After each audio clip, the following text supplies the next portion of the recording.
zanim usłyszałem, gdzie jestem, na Reichholz jestem, to zacząłem wyciągać telefon z kieszeni i miałem właśnie powiedzieć, że to się odnośnie ochrony środowiska, że to się zaczęło również od ochrony środowiska w sensie takim i to w tamtym czasie, gdy się zaczęło,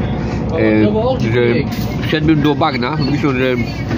że zleci na mnie jakaś istota i po prostu złapie mnie pod ramię za ramiona i mi porwie do bagna wchodziłem, do jeziora takiego i ja bym to wszedł tylko że naprawdę powstrzymało mi krzaki w tym bagnie i to się zaczęło, to było dawno, ale zaczęło się wtedy. Teraz chciałem powiedzieć, jak to się skończyło, ale jeszcze zanim to zrobiłem, to wypadł środek, czyli Reichholz. Dziwne.